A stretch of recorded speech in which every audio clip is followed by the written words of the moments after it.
Assalamualaikum warahmatullahi wabarakatuh. Halo teman-teman semua, perkenalkan nama saya Anissa Eka Imbralia dari Universitas Pendidikan Indonesia, jurusan Pendidikan Bahasa Jerman dengan NIM 1806956. Pada kesempatan kali ini, saya akan memaparkan hasil analisis saya dari sebuah karya sastra yang berjudul Der Steppenwolf, karya Hermann Hesse. Tapi sebelum kita masuk ke dalam pembahasan tersebut, alangkah baiknya jika kita mengenal profil dari penulisnya terlebih dahulu. Baik, Hermann Karl Hesse adalah seorang novelis, penyair, serta pelukis berkebangsaan Swiss kelahiran Jerman yang lahir pada tanggal 2 Juli 1877 di Karl Oberammergau, Waldkreis atau Black Forest di Württemberg, Jerman. Diketahui, Hermann Gundert, seorang linguis Jerman, adalah kakek dari Hermann Hesse dan orang pertama yang memperkenalkannya kepada dunia sastra. Hesse pernah mengenyam pendidikan di sekolah Latin di Göppingen, setelah itu melanjutkan ke Evangelical Theological Seminary di Melbourne Abbey pada 1891. Karya pertama yang diterbitkan oleh Hesse adalah puisi berjudul Madonna, dan buku pertama yang diterbitkannya adalah Peter Kamenziin yang membawa dampak besar bagi dirinya dan keluarganya. Hesse meninggal pada tanggal 9 Agustus 1962 di Montagnola, Ticino, Switzerland pada umur ke-85 tahun, dan karya terakhirnya berjudul Journey to the East. Dari seluruh karya sastra yang ia keluarkan atau ia terbitkan, berikut ini karya sastra yang paling banyak diminati atau paling banyak menarik perhatian masyarakat dunia. Yang pertama ada Demian, kemudian Siddhartha, Der Steppenwolf, Narcissus und Goldmund, dan yang terakhir adalah Das Glas Persplenspiel. Nah, itu adalah profil singkat dari Hermann Hesse. Dan sekarang, kalau teman-teman sedikit penasaran dengan cerita Der Steppenwolf, maka saya akan sedikit menceritakan rangkuman dari keseluruhan cerita Der Steppenwolf ini. Nah, cerita ini berawal ketika seorang laki-laki muda berumur 25 tahun yang tidak diketahui identitasnya menemukan sebundel catatan yang berisikan kisah kehidupan Harry Heller, si Steppenwolf. Harry Heller adalah pria berumur 50 tahun yang menjuluki dirinya sendiri sebagai Steppenwolf atau serigala padang rumput, dan ia juga merupakan penikmat puisi-puisi Goethe dan penikmat musik-musik Mozart juga Bach. Ia menjuluki dirinya sendiri sebagai orang aneh yang sakit-sakitan dan memandang dunia dengan pandangan yang jijik. Dia juga mengakui bahwa dia berasal dari dunia lain. Pada suatu malam, ketika Harry pulang dari sebuah konser musik klasik, dia menemukan dirinya berjalan di sebuah kota tua dan memandang sebuah tembok batu yang di tengahnya ada pintu kayu. Nah, awalnya dia merasa heran sebab beberapa kali ia melewat ke situ, dia tidak pernah menemukan ada pintu kayu di sana. Karena rasa penasarannya, akhirnya dia mendekati pintu tersebut dan melihat tulisan yang bertuliskan Teater Ajaib. Tidak boleh dimasuki sembarang orang. Nah, pada saat itu juga Harry merasakan dorongan kuat untuk membuka pintu tersebut. Namun, usahanya sia-sia dan ia hampir menyerah. Tapi kemudian tulisan-tulisan lain muncul dan bertuliskan hanya untuk orang gila. Lalu Harry terdiam.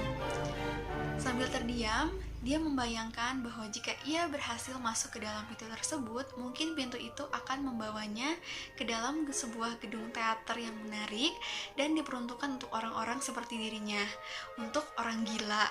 Kemudian, pada malam berikutnya, Harry menemukan dirinya kembali berjalan di daerah kota tua tersebut. Tapi alih-alih menemukan pintu yang sama, dia justru menemukan seorang laki-laki yang muncul dari belokan jalan sambil membawa papan bertuliskan, "Hiburan malam anarkis, teater ajaib, tidak boleh dimasuki sembarang orang." Ia pun mengejar lelaki tersebut yang ternyata adalah seorang pedagang di pasar malam dan menanyakan keberadaan teater itu, pun memaksa untuk membeli barang yang dijual olehnya. Tetapi ia malah disodorkan sebuah buku tua dan buku itu membuatnya kaget sebab buku itu berjudul Risalah Steppenwolf dan isinya mengenai dirinya sendiri dan kehidupannya yang kacau serta dorongannya untuk melakukan bunuh diri dan pandangannya terhadap kaum-kaum borjuis yang menjijikan yang ia benci serta pengalamannya dan perjuangannya untuk menemukan sisi manusianya yang sejati. Membaca buku tersebut, Harry akhirnya merasa yakin bahwa dia benar-benar dan tidak normal, serta dorongan untuk melakukan bunuh dirinya semakin kuat. Akan tetapi, dia takut pada kematian. Suatu ketika, Harry kembali mencari pria itu dan menemukannya di sekelompok iring-iringan pelayat di pemakaman. Ia pun bertanya kepada lelaki tersebut kapan pertunjukan akan digelar, dan hal ini membawanya pada rasa kekecewaan sebab lelaki tersebut hanya menjawab, "Oh, Bung, pergi saja ke Black Eagle," katanya seperti itu. Dan karena rasa kecewanya, Harry akhirnya berkelayap di perpustakaan dan dia bertemu dengan teman-temannya yang seorang profesor muda yang mengajaknya makan malam di keesokan harinya. Tapi sayangnya makan malam itu tidak berjalan dengan lancar sebab sesuatu yang hina menimpa dirinya hingga pikiran-pikiran untuk bunuh diri kembali muncul dan rasa takutnya kepada kematian pula kembali muncul. Sebab rasa ketakutan tersebut, Harry akhirnya tidak pulang ke rumah dan berkelayap hingga ke kota seberang. Lalu kemudian, dia menemukan tempat umum bernama Black Eagle sama persis seperti yang dikatakan oleh lelaki di pemakaman itu. Di sana, ia bertemu dengan seorang wanita yang bernama Hermione, wanita yang pertama kalinya mengomelinya, menyuruh-nyuruhnya, serta menasehatinya di saat itu juga. Dan Harry merasa bahwa Hermione adalah wanita yang menarik sebagai teman, dan mereka membuat janji untuk bertemu kembali suatu hari. Di pertemuan mereka yang kedua dan ketiga, Harry merasakan kembali gairah untuk kembali hidup dan menjadi manusia yang utuh. Dan Hermione mengajarinya untuk berdansa foxtrot. Dan suatu hari, ketika mereka menghabiskan waktu di Hotel Balance, berdansa berlama-lama sambil menikmati teh, Harry bertemu dengan seorang pemain saksofon bernama Pablo yang memperkenalkannya pada obat-obatan terlarang dan juga seks, dan gadis muda cantik bernama Maria yang menumbuhkan kembali rasa cintanya yang pernah terkubur. Nah, teman-teman, puncak dari cerita ini adalah ketika Harry menghadiri sebuah pesta dansa topeng yang diadakan oleh kota dan jatuh cinta kepada Hermione. Pun dia menemukan cara masuk ke dalam teater ajaib yang ternyata pemiliknya adalah Pablo, si pemain saksofon. Dan malam itu menjadi malam yang sangat bergairah bagi Harry dan malam yang sangat membahagiakan untuknya sebab ia merasa ia menjadi manusia seutuhnya tanpa dibayang-bayangi jiwa Steppenwolf. Itu tadi adalah rangkuman tentang keseluruhan cerita dari Der Steppenwolf ini.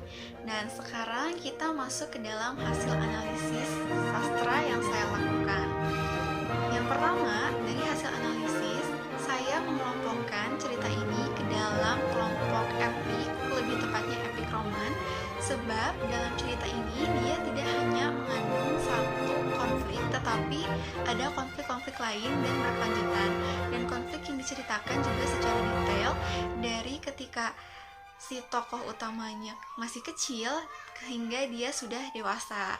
Nah, yang kedua, karya sastra ini atau cerita ini menggunakan bahasa yang mudah dipahami atau bahasa sehari-hari, akan tetapi dia terdapat ciri literarische Sprache yang contohnya yang saya temukan di sini, kalian bisa lihat ini, yang saya artikan atau saya terjemahkan sebagai ketika aku tidak bergairah atau maksudnya tidak bahagia, dan ketika aku tidak sakit, atau maksudnya ketika depresinya tidak muncul, dan menghirup dengan rasa toleransi yang hambar, itulah yang disebut dengan hari baik.